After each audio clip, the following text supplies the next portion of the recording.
आज ये हूँ कूलक विहन एका मोहन से मोहन आज विहन होकर केन्दुझर जिले छिड़ा होती ये गोटे एमएलए रु 6 एमएलए मुझे जितेबी एमपी को जितेबी यहीटा हूँ मोहनर हूँ कथा। आज नामांकन पत्र मु 2 सेट दाखल कली केन्दुझर काड़ी पड़ियारू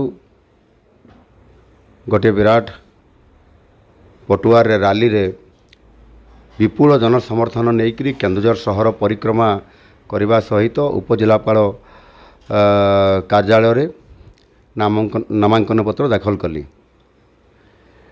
जनसमर्थन एवं उत्साह जेभली भाव में लोकंकर अच्छी एवं अन्यपटे सेमानंकर आक्रोश राज्य सरकारंकर विरोध रे अच्छी ता प्रतिफलित होकर आज भारतीय जनता पार्टी आड़ को भोट कन्वर्ट होबारे एवं समर्थन देवारे बढ़ुछि।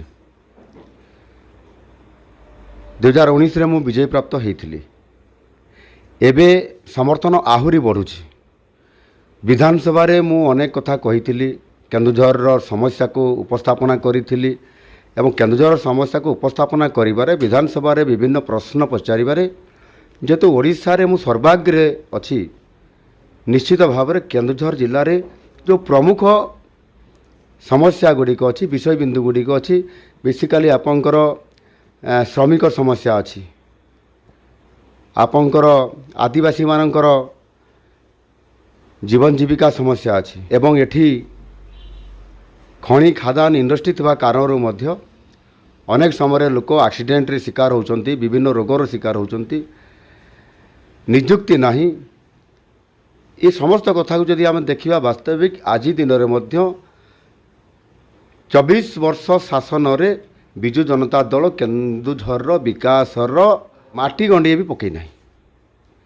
आज एठी प्रधानमंत्री नरेंद्र मोदी द्वारा डीएमएम प्रतिष्ठा होइथिबारु एवं खनि दुर्नीति भारतीय जनता पार्टी बाहर करथिला जेतेबेले आज खनि अंचल रे चोरी होतबा लुहा पत्थर सुप्रीमकोर्ट द्वारा इनक्वारी हैला पर जो अर्थ आसिला अंबारसी प्रचुर अर्थ आसिला पर सही पैसा रे केन्दुझर विकास आज किछि हेछि।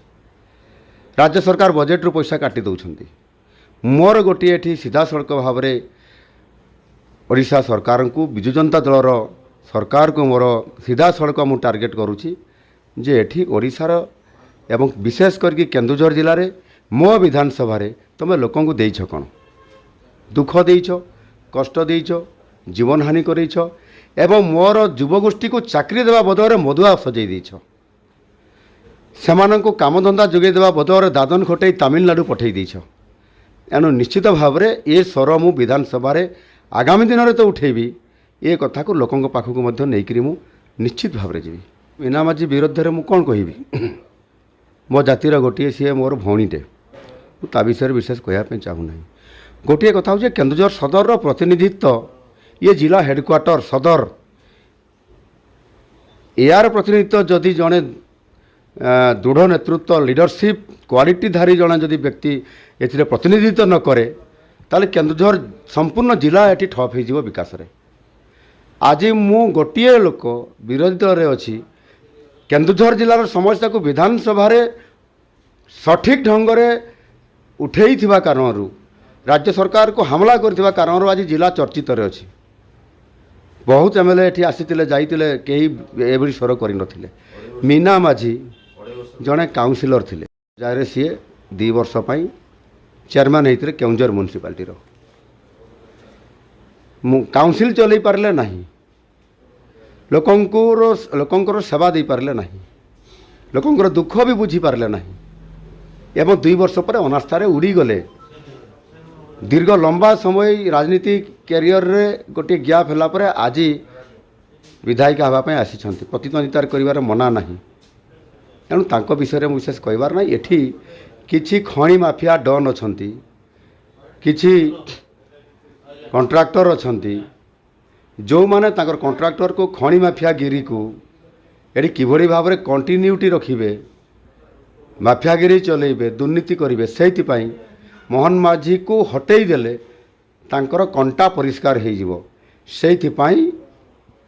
जेते टंका ଖର୍ଚ୍ଚ କରିବା ପାଇଁ ଆବଶ୍ୟକତା ପଡ଼ିବ ଯେଭଳି ଭାବରେ ଆଡ଼ମିନିଷ୍ଟ୍ରେସନକୁ ବ୍ୟବହାର କରିହେବ ତାକୁ ବ୍ୟବହାର କରିକିରି ମୋହନ ମାଝୀକୁ ହରାଇବା ପାଇଁ ଯେଉଁ ଚକ୍ରାନ୍ତ କରୁଛନ୍ତି ତାହା ମୁଁ କରିବା ପାଇଁ ଦେବି ନାହିଁ। ସେ ଚକ୍ରାନ୍ତକୁ ମୁଁ ପଣ୍ଡ କରିଦେବି ଏବଂ ଭାରତୀୟ ଜନତା ପାର୍ଟି ଆଗାମୀ ଦିନରେ ଖାଲି କେନ୍ଦୁଝର ସଦର ନୁହଁ, ଆଜି ଇଏ ହେଉଛି କୂଳକ ବିହନ ଏକା ମୋହନ।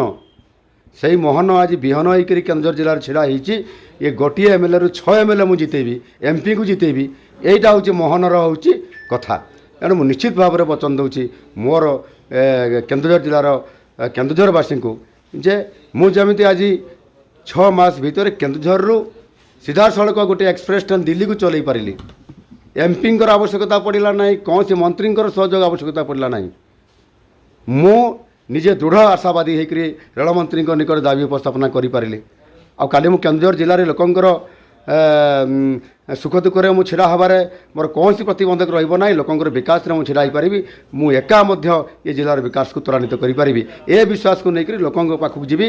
ଶ୍ରମିକମାନଙ୍କୁ କିଭଳି ଭାବରେ OMC ଗନ୍ଧମାର୍ଦ୍ଦନରେ ସେଠି ମାନୁଆଲରେ ସେମାନେ 40% କାମ ପାଇବେ, ଯୋଡ଼ାବଡ଼ି ଅଞ୍ଚଳରେ କାମ ପାଇବେ, ଏଠି ମେଗା ଷ୍ଟିଲ୍ ପ୍ଲାଣ୍ଟ କେମିତି ଦ୍ୱିତୀୟ ଇସ୍ପାତ କାରଖାନା ପ୍ରତିଷ୍ଠା ହେବ କେନ୍ଦୁଝର ଜିଲ୍ଲାରେ, ଏ କଥାକୁ ଧ୍ୟାନ ଦେବି ଯେଉଁଥିରେ କି ନିଯୁକ୍ତି, ଶ୍ରମିକ କାମ ପାଇବା ପାଇଁ ଏବଂ ତାହା ସହିତ ମଧ୍ୟ ଯେଉଁ ଗରିବ ଲୋକମାନେ ଅଛନ୍ତି ସେମାନେ କେମିତି ତାଙ୍କର ଆର୍ଥିକ ସଚ୍ଛଳତା ଆସିବେ, ଆଦିବାସୀମାନଙ୍କର ଜୀବନ ଜୀବିକା ସେମାନେ ଲାଇଭଲିହୁଡ଼ ମିଶନରେ କିଭଳି ଭାବରେ ଅଧିକ ସେମାନେ କାମ ପାଇପାରିବେ, ସେମାନଙ୍କର ଜୀବନର ମାନକୁ ଉନ୍ନତିକୁ ଆଣିବା ପାଇଁ ହେଲେ ସେମାନଙ୍କୁ କାମଧନ୍ଦା ଦରକାର।